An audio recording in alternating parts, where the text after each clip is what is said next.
Hello and welcome to my work and finance class. Today's topic is work-life balance. I very much appreciate your attending. My name is Andrea and I'll be guiding you through today's class. So I'm always very curious where you're calling in from. It helps me to get an idea of how our community is growing throughout the world. So if you can, please share in the comments below and I appreciate your sharing. So a little bit about me. I'm calling in from Maryland, which is on the eastern coast of the United States. And I'm a wife and mother of 4. So each day, my family and I, we live with 12 healthy habits in order to enjoy a better quality of life and also to support the success of all that God called us to do.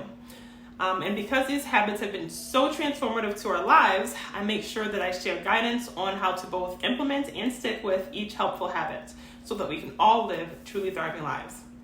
So I'll share more about the other videos, classes, workbooks, and support groups that I offer throughout the week. But for now, let's go ahead and jump right into today's class. So our goal today is to set up a work-life balance plan so that we can achieve great things and live life to the fullest. So while we're together today, we'll explore what's at the root of our work-life imbalances. We'll consider what both workaholics and slackers have in common. We'll identify your full spectrum of goals, align conflicting goals, and then create work-life balance rules to live by. So let's start by considering what both workaholics and slackers have in common. So people who work a lot tend to be labeled workaholics. And then people who tend to like to relax a lot tend to be labeled slackers. But they're not all that different. In fact, they have a lot of values in common. So here's what workaholics and slackers both have in common.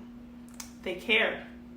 So the so-called workaholics, they care about their quality of life, their family's quality of life.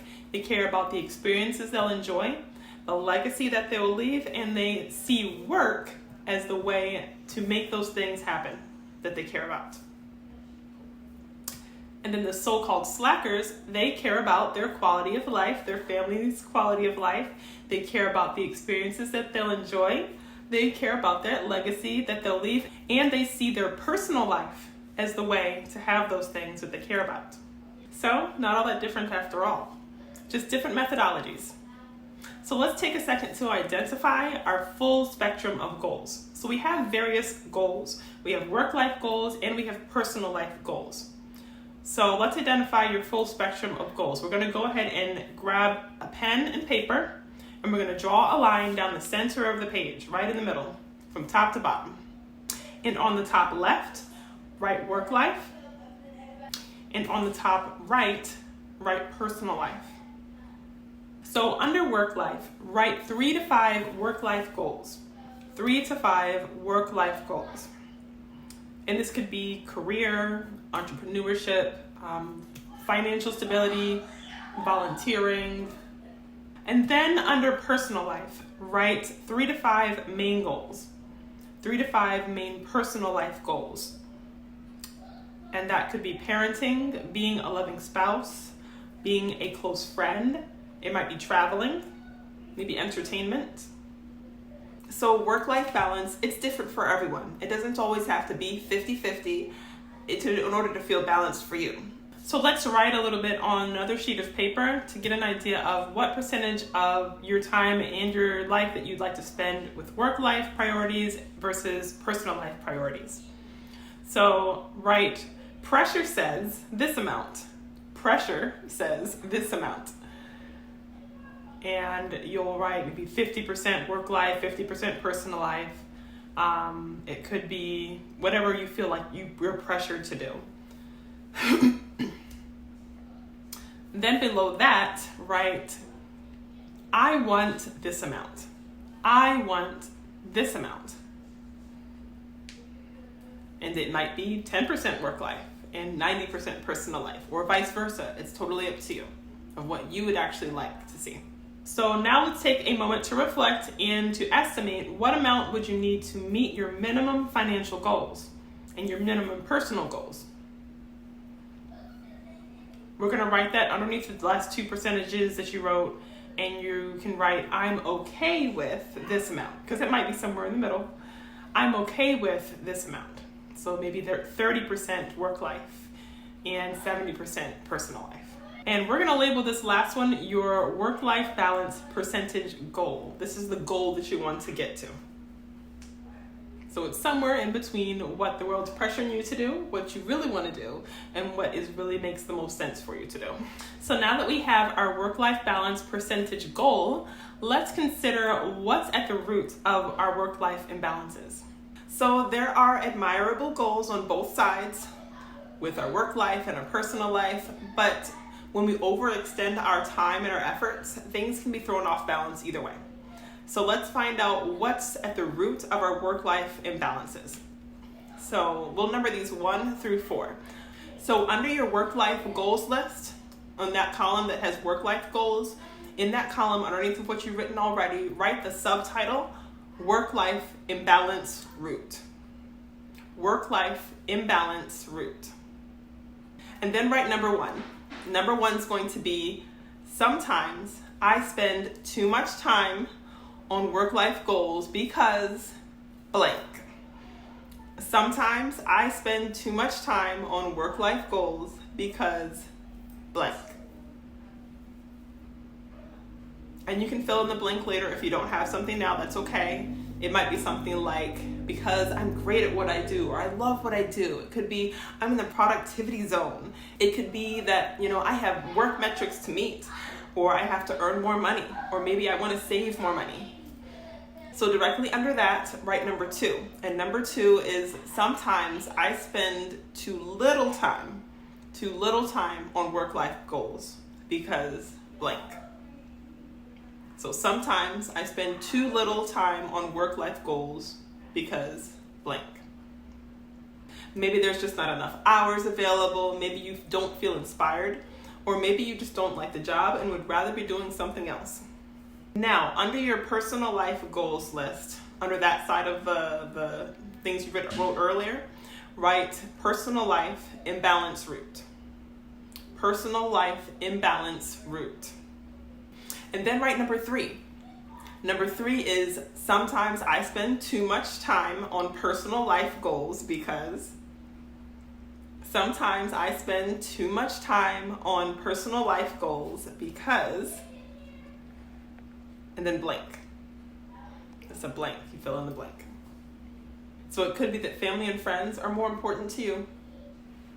It could be that traveling is more important to you. Maybe that experiencing entertainment is more important to you. Or maybe you just feel like you just need to relax. And then directly under that, please write number 4. Number 4 is, sometimes I spend too little time on personal life goals because blank. Sometimes I spend too little time on personal life goals because blank. It could be that you just don't have that many friends and family to spend personal time with. It could be that friends and family relationships are too stressful or too emotional. Maybe it's that you feel like you can't really enjoy the entertainment at this point in time, or maybe it's that your personal life, you just feel like it's just boring. All right, so let's analyze this data. And now that we can see clearly what's at the root of our work-life imbalances, let's take a moment to study our data and see what we've got. So look at your answers for numbers 1 and 2. Numbers 1 and 2. So which one of these is you most of the time? Is it that you're working too much on work-life responsibilities or too little on work responsibilities? Circle the number that's you most of the time. Now look at your answers for numbers 3 and 4 and see which one is most you all the time over here as well. So are you usually putting in too much time for your personal life or too little time for personal life? Circle the one that is you most of the time. So let's look at the 2 numbers that you circled.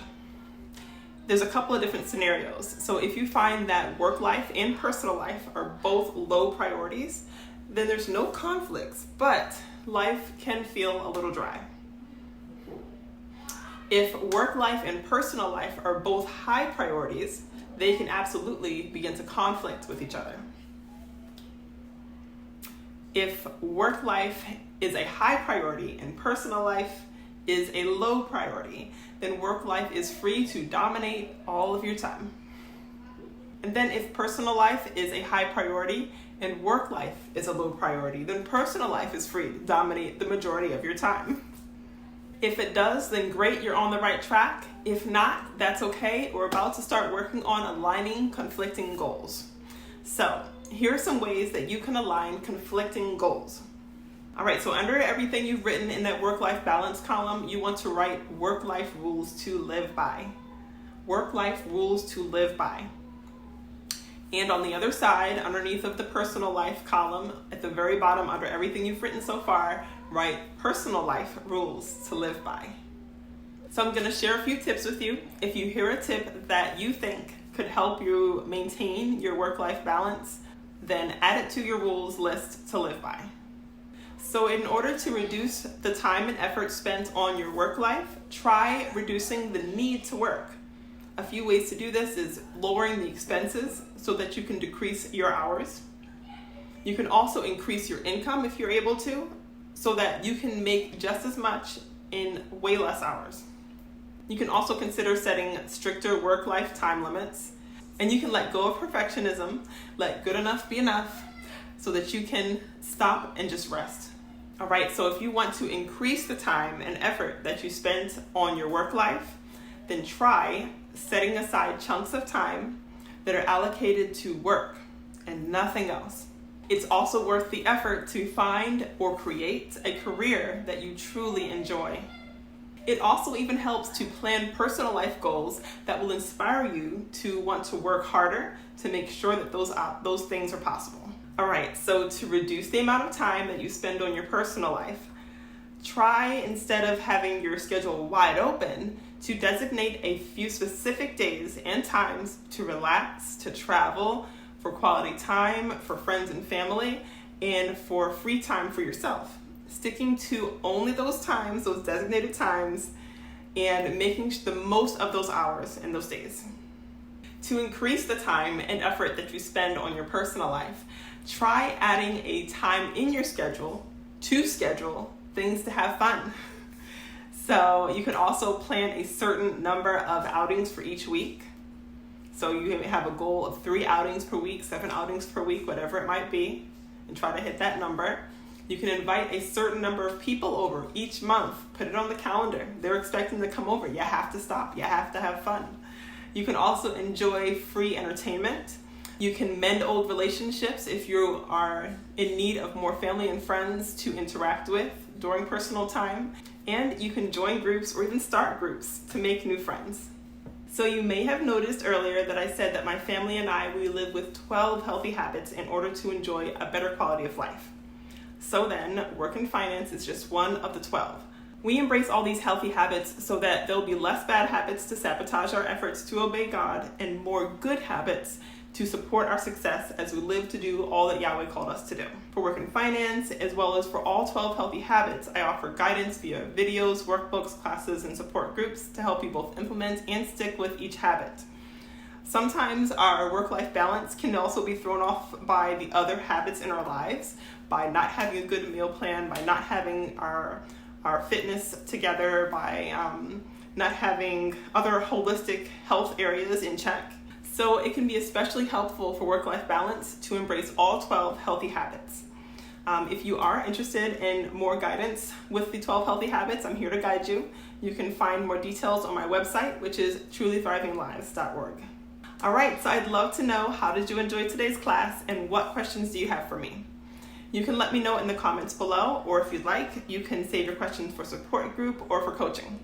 Either way, I look forward to supporting you on your journey. All right, thanks again for attending. Have a blessed day.